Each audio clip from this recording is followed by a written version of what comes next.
We're here with another episode of the Kaylie and Carol Show, where I think today we're going to talk about how to trust yourself, what it means to trust yourself, and how to start to differentiate like intuition versus fear.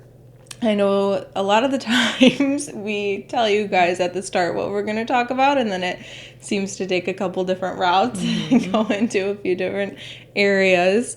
But it always comes full circle, so we'll see where today takes us. I think the reason I wanted to talk about this today, or why we thought it would be a good idea to talk about this, is just because a lot of the people we've been talking to, our clients, and even some of our own circumstances have been coming up where differentiating between intuition and fear or worry has been coming up and been a little hard.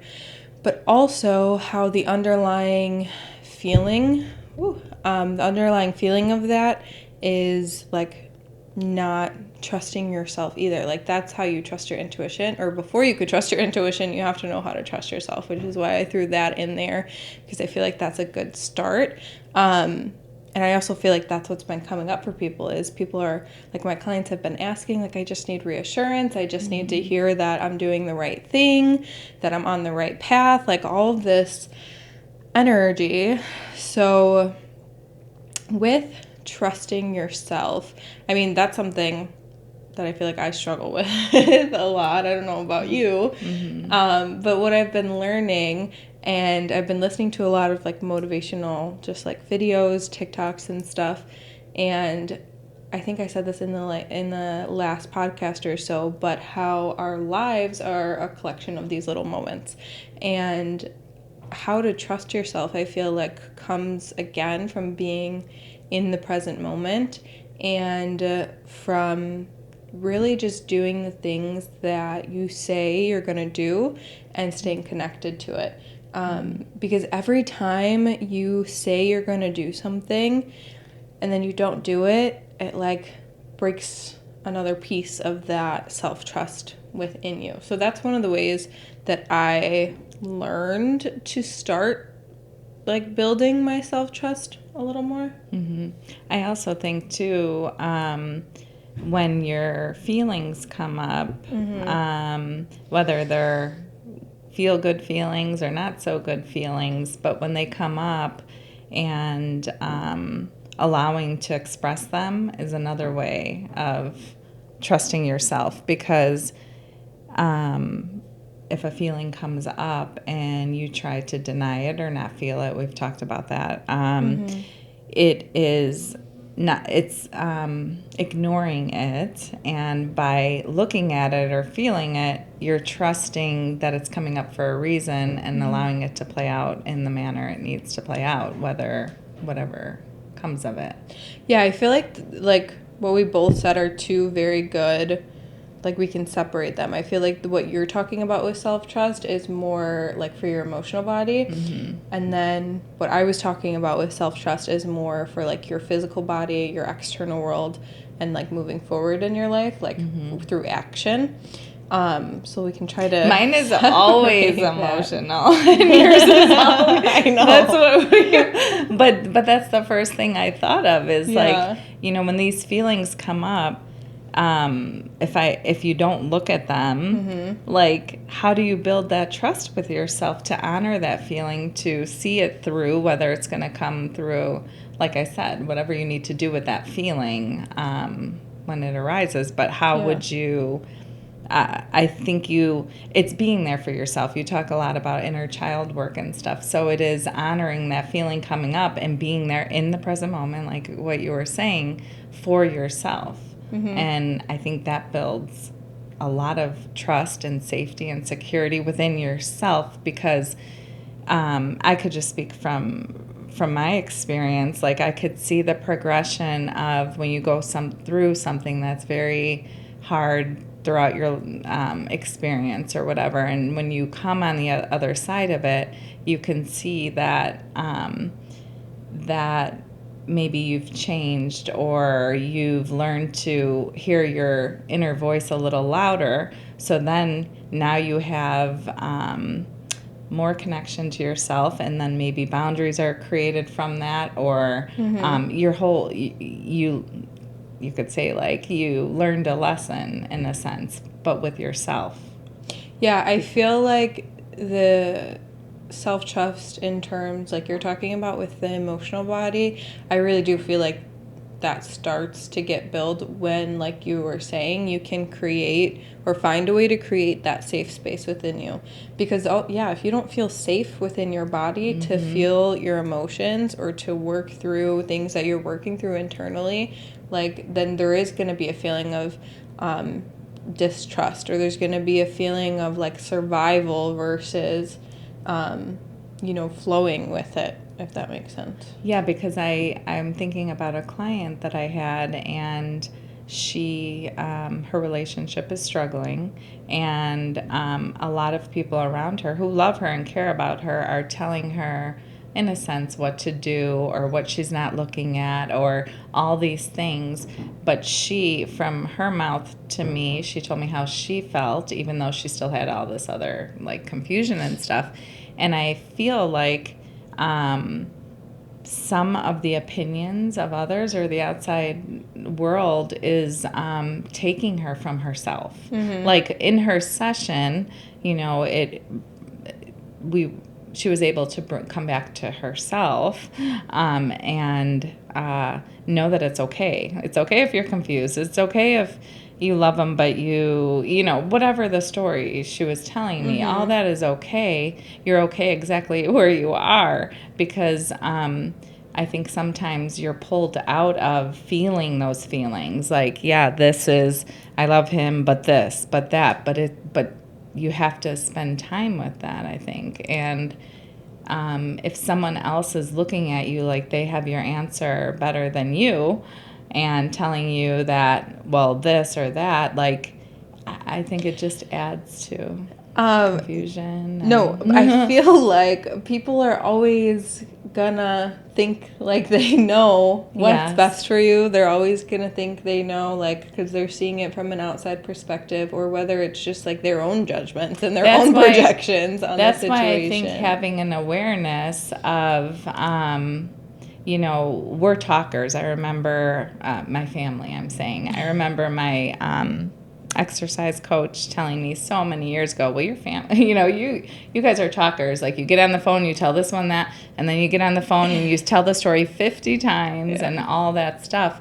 But I think we unconsciously are reaching out for help in the wrong places sometimes. And then we're opening it up to those opinions, which is pulling us away from ourselves. You hear, if you ask a million different people which outfit looks better, you're going to get a million different opinions. So it's like you have to learn how to separate the other people's opinions from what your truth is too. But that's where learning to trust yourself comes in so strongly. And that's where I think like a tool could be is to, like, when you're going through something challenging, heavy, or something that's close to your heart, maybe try to keep that sacred within yourself.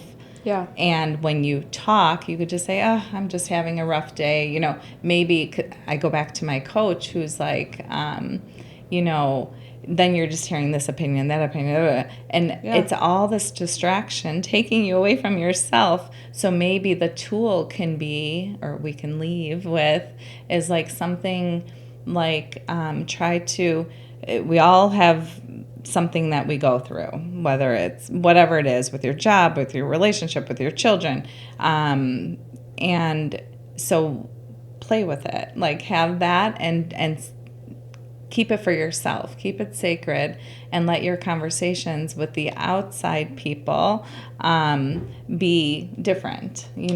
Still share where you're at. What, I'm just having a bad day, but, and just practice that discipline and keep it sacred to yourself. And that's a way of connecting to yourself. I feel like that makes sense, but I feel like another way, because I feel like you said, people naturally want to share with the people around them what they're going through, what's going on.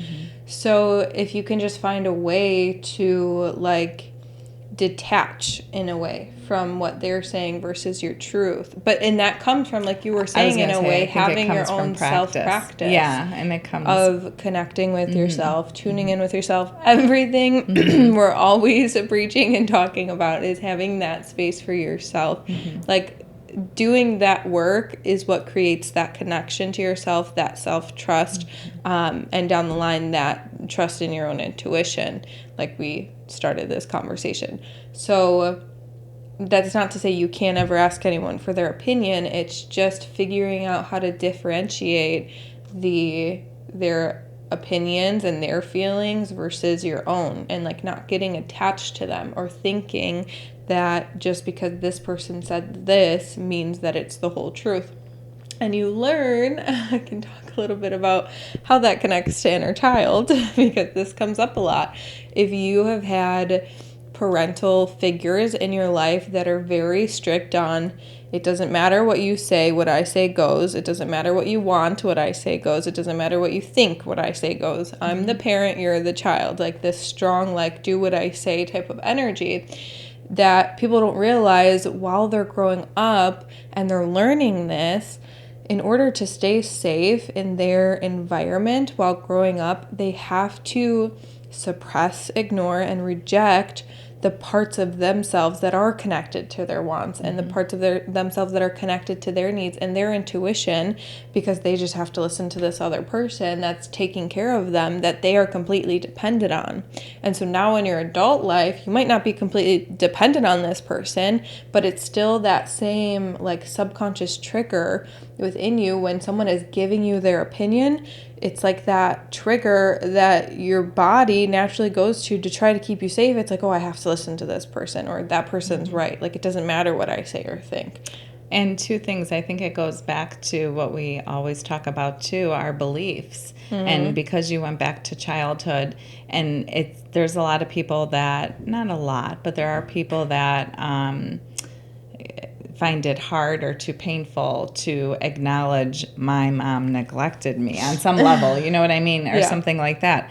But it's with no judgment. If you put yourself in an observer role, it is just to understand your own beliefs, like you said. So now when you come to this part, so awareness, when you open yourself up and say, okay, I just want to look at things, then, and the other thing was, which comes with age and with experience and with life. So if you're at a place where you're feeling stuck or you're feeling hurt, unmotivated, all the things, that's when, you start to think and observe, or you want change. And the other thing I think about my teacher, my very first teacher, discernment. She like drilled it into us. And I remember thinking like, well, how will I ever learn that? Like, what if I'm wrong? What if I think it's this? And it's a discernment. But discernment comes after you build trust with yourself, after you actively have played with this and thought, I'm not saying you can't talk to people about your problems or your life forever. I'm saying play with it, like create that little sacred space with yourself and your situation. Pick any situation, and that's how you start to learn discernment. So I can be in a room with whatever I'm going through, and I still, coming back from my unconsciousness, I still look for the answers on the outside at times. But it's brief, and it's not because I have this strong intuition built with myself. It's fleeting. I could tell when it comes in, like, okay, you got to go back within. So like I hear things and then I, analyze it, whether it's from the outside, but ultimately, no matter what, I listen to myself, my own feelings. Yeah. And that came with practice, like literally with practice. And Well, because I feel like at the end of the day, you're always hearing what you're supposed to hear. You're always going through what you're supposed to go through. So in those moments where someone is coming at you with their opinion or their projection, like that's why I feel like you can still take it in, but it's almost like take it with a grain of salt until you're able to, go back to yourself and discern, did that actually connect with me, or did that actually resonate with me? And then, that's what I was going to say. You'll start to understand where other people are at that you're sharing with, because they could only share at their level. That's it. Of their connection with themselves. So if you're someone who is actively trying to build the intuition with yourself, and then, the people around you, everyone's not doing it at the same time. What I have found is because of, my journey, or I have people around me who are similar, or, I've accepted, I don't know, who are similar in the way of they know I only have the answers. So they're not, I have a few random people and who, whatever, but I'm able to discern.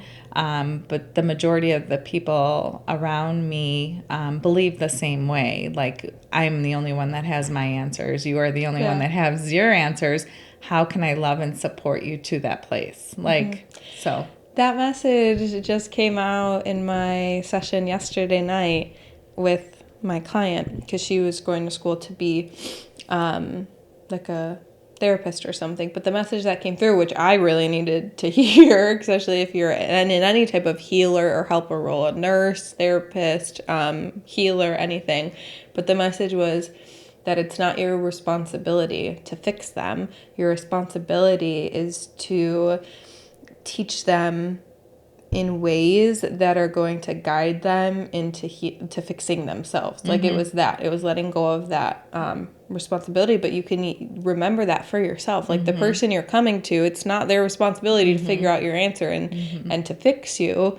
It's just whatever they have to say, it's sacred in that moment, because it's going to guide you either in that direction or the completely opposite direction, closer to yourself, to figure out what you're needing. But like you're saying, that, like you always say, the answer is always within and you. I also think it goes both ways. So the more you do that and build it with yourself, so now you come and talk to me, I'm what am I trying to say? I just had it because I'm thinking of this scenario. What they say, like you treat people, you teach people how to treat you. Yeah. But it's like a snowball effect, because then the answers I'm getting back are always pointing me within to myself now. And if it's frustrating, I'm like, what did I create here? But it is you know what I'm saying? Yeah. So like that would happen, but it also, by them responding like that to me, it also helps them to understand themselves, and then they come back to it's just different. I don't know. I've seen it shift in my relationships where I don't know, but it's beautiful. But I'm like, yep, pretty much we can't help each other. So, but you love and support, which is the help that we all need, especially in challenging times. So, well, and still, people can still offer like perspectives and opinions that are going to get you thinking in a different way. Yes. But yeah, I mean, discernment and finding that time to detach from what people are putting onto you or projecting onto you, even if their intentions are right. Knowing that the answer is always within you, and they could have the right answer, but it's up to you to be able to discern that and connect with yourself. And how to do that, like we started, I feel like there's no way around it other than making the time to slow down with yourself. Like people think they can just be so connected to their intuition as they're bulldozing through their day and like not taking time to slow down and connect with themselves.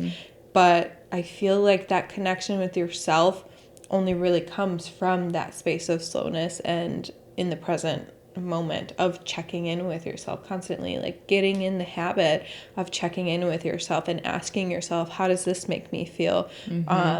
That's a big one. Yeah. Like if any mantra you adapt or take in, I really feel like that's a big one, is just to have it write it on a piece of paper or write it in pen on the inside of your hand, but how do I feel? How do I feel? Or and how just does start this tuning make into me that. feel? Yeah. Because you can do that with a conversation that you're having. You can do that with the food that you're putting in your mouth. Like, yes. Yeah. And that is perfect. That's another great tool to build your intuition, is to just continually ask yourself, nobody else, just ask yourself, how do I feel? How does this make me feel? And that goes back to like the inner child thing that I was talking about with like your parents and having to put, your wants, your needs aside. It's almost that like that's how you rebuild that trust, by asking yourself, how does this make me feel?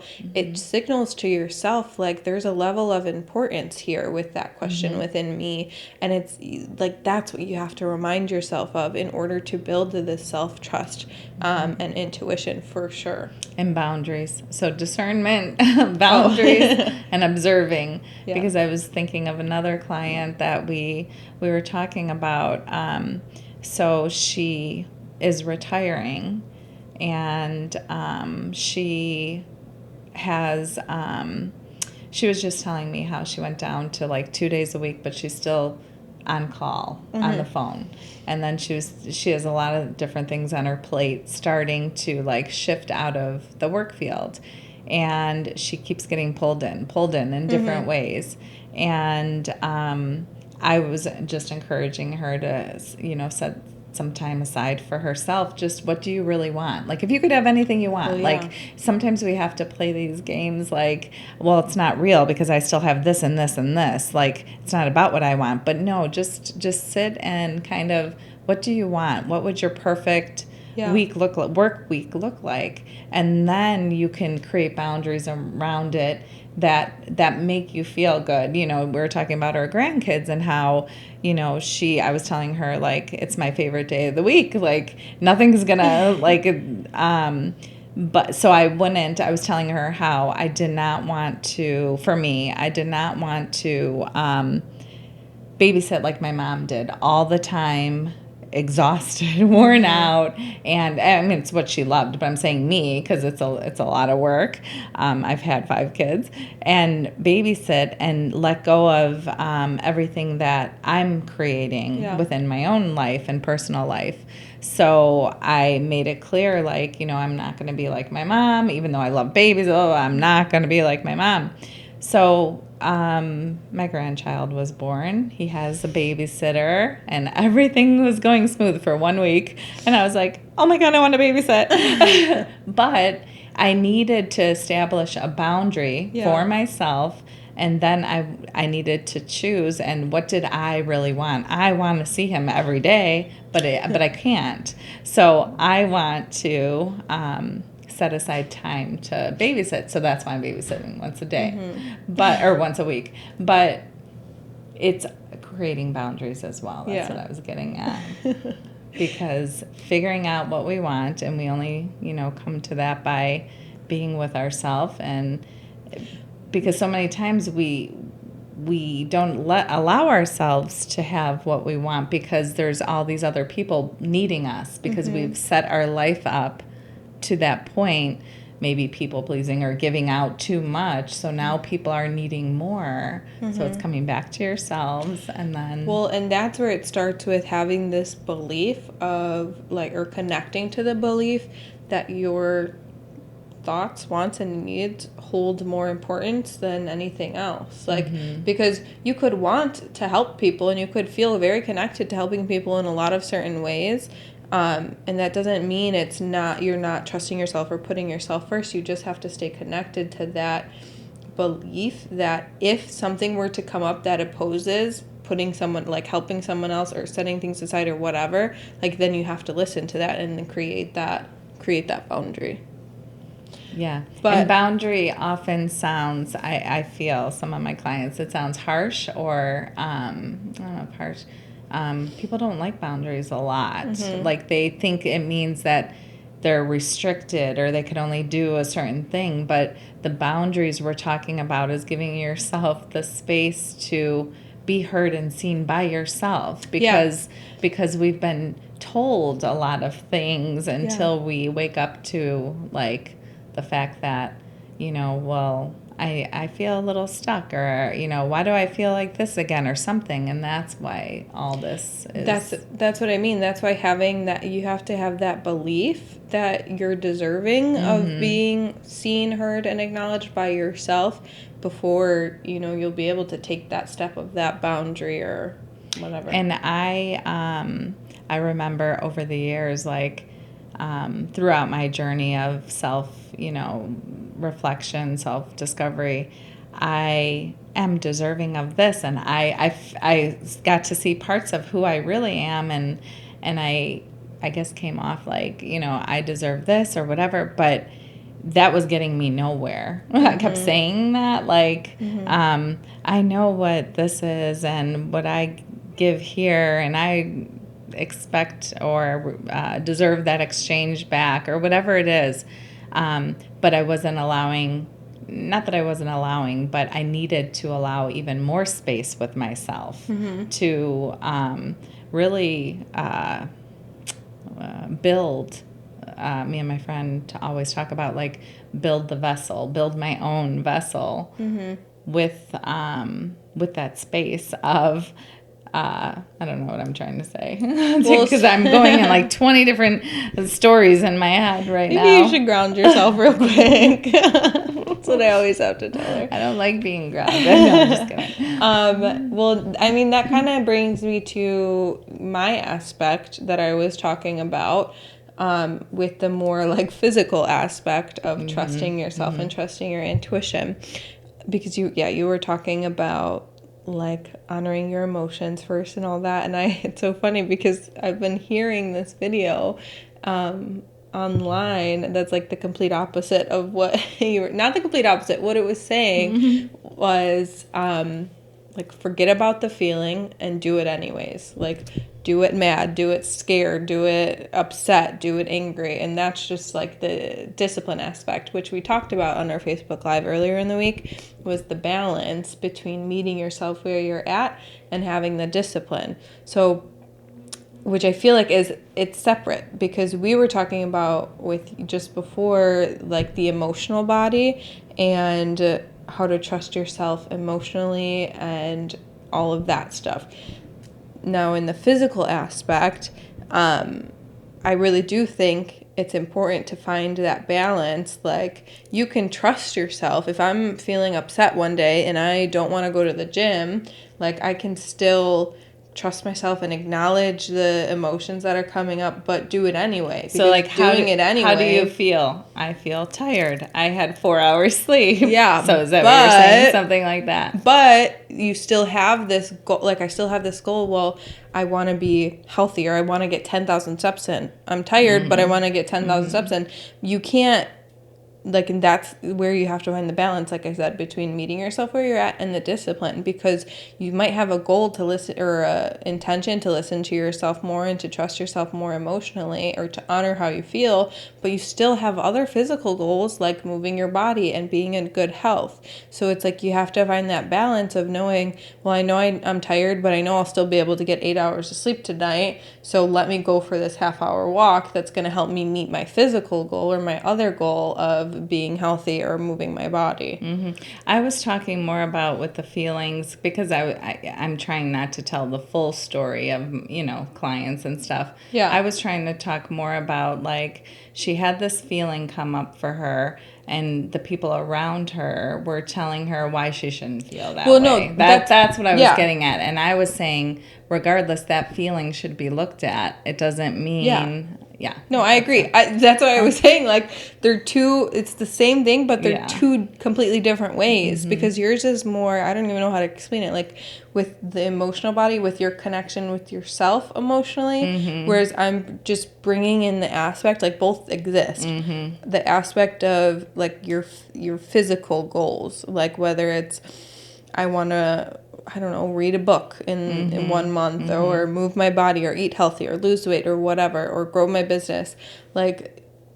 You can't always sit in your emotions, or you can't always just be for sure honoring how you feel. As important as it is, it's that do it anyway. watched that video and I was like, oh, I have that tattooed. Maybe I should start listening to the Do It Anyway, because you do it. Like if you're like, it's okay that you're tired, but you still have these other goals that you're wanting to work through. But it's being able to find the balance. Now, that doesn't mean completely bulldozing yourself to burnout and exhaustion. Like, that's where the balance comes in. Right. But because we talked about you were just sick for 3 weeks. Yeah. And how you had your computer on your lap and you were still working even though everything was telling you to stop. Yeah. But you still had goals, so that would be bulldozing through, or that would be and then or finding the balance of it. So instead of working 5 hours on the computer like I usually do, I just do an hour and see what I could get done, and that way I'm making progress in both areas. I'm still listening. So, but that's where the balance comes in. Like, you have to find that. But that's how that builds self-trust, because if you're only trusting yourself in one aspect, but then you're constantly physically not doing the things you say you're going to do, or not doing the things that you're connected to in ways of taking care of yourself physically, like eating the right foods or moving your body, or working on X, Y, and Z to get you closer to this goal. Like, if you're constantly disappointing yourself. Yes, like that's because it's your goal that you're putting out there. Yes. So if you're constantly not showing up for yourself physically or in that way, it is pulling you from your own intuition. Yeah. And sometimes starting with the physical stuff is easier than the emotional stuff for people. Yeah, I'm just thinking maybe I should start the physical part because I've been a little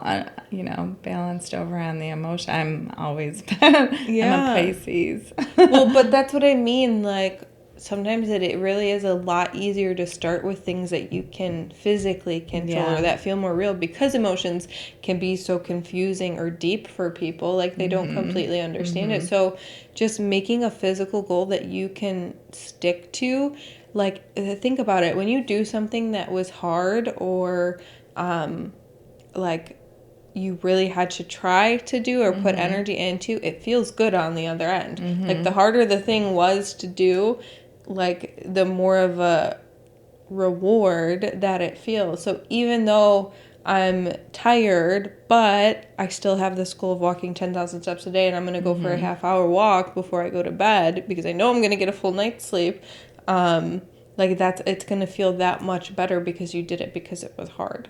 And I think I've been on the motivational side of TikTok too much. Yeah. That's all I keep hearing about. I was thinking about creating space and moving the energy. So when we do that emotionally, create space is sitting with yourself in stillness.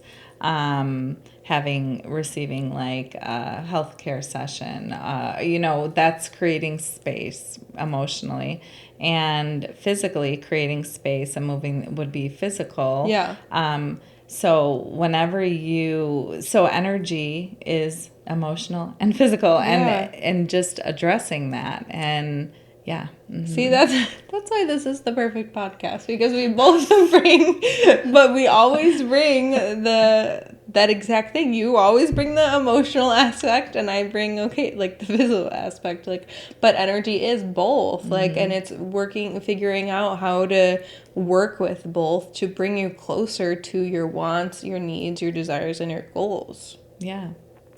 And both are just as important, because if you're walking around with heavy physical energy and, not moving it, say, and then you have these ailments and it just takes on a life of itself. If you ignore your emotions, that just takes on a life of it. So it's literally just looking.